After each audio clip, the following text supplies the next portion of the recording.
السلام علیکم، آپ دیکھ رہے ہیں نورانی سٹوریز۔ آج کی کہانی ایک سچی اسلامی روایات پر مبنی ہے جو ہمیں بتاتی ہے کہ نیک اعمال کیسے مصیبت کے وقت نجات دلاتے ہیں۔ چلیے سنتے ہیں آج کی بابرکت کہانی۔ ایک بار کا ذکر ہے، 3 نیک دل لوگ ایک لمبے سفر پر روانہ ہوئے۔ راستے میں موسم بہت خراب ہو گیا، اندھیری گھٹائیں چھا گئی، بارش برسنے لگی اور وہ تینوں ایک قریبی غار میں پناہ لینے کے لیے گھس گئے۔ جیسے ہی وہ اندر گئے، ایک بڑا پتھر گرا اور غار کا منہ بند ہو گیا۔ اب وہ بہت پریشان ہو گئے کیونکہ باہر نکلنے کا کوئی راستہ نہ تھا۔ ان میں سے ایک نے کہا، ہم یہاں سے صرف اللہ تعالیٰ کے رحم سے ہی نکل سکتے ہیں۔ آؤ ہم سب اپنے اپنے نیک اعمال کا واسطہ دے کر اللہ سے دعا کرتے ہیں۔ پہلا شخص، اس نے کہا، یا اللہ، میرے والدین بہت بوڑھے تھے، میں روز ان کے لیے دودھ لے کر آتا تھا۔ ایک دن دیر ہو گئی، جب میں گھر پہنچا تو وہ سو چکے تھے۔ میں نے ساری رات دودھ کا پیالہ ہاتھ میں پکڑ کر کھڑا ہو کر انتظار کیا، یہاں تک کہ وہ جاگے اور میں نے ان کو دودھ پلایا۔ یا اللہ، یہ عمل میں نے تیری رضا کے لیے کیا تھا، تو ہماری مشکل آسان فرما دے۔ پتھر اپنی جگہ سے تھوڑا سا ہٹ گیا۔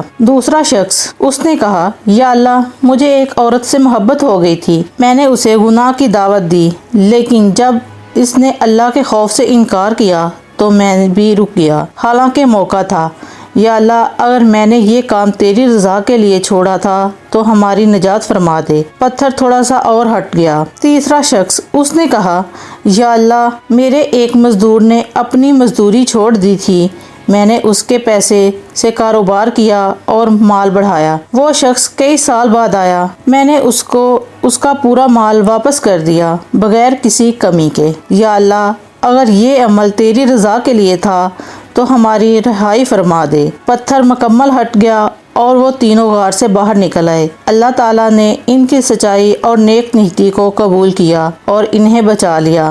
سبحان اللہ۔ یہ تھی آج کی ایمان فروز کہانی۔ اگر آپ کو ہماری یہ کہانی پسند آئی ہے تو لائک کریں، سبسکرائب کریں نورانی سٹوری کو اور بیل آئیکن کے بٹن کو پریس کر دیں تاکہ آنے والی اسلامی ویڈیو کا نوٹیفیکیشن آپ کو سب سے پہلے پہنچ سکے۔ اللہ حافظ اور دعاؤں میں یاد رکھنا۔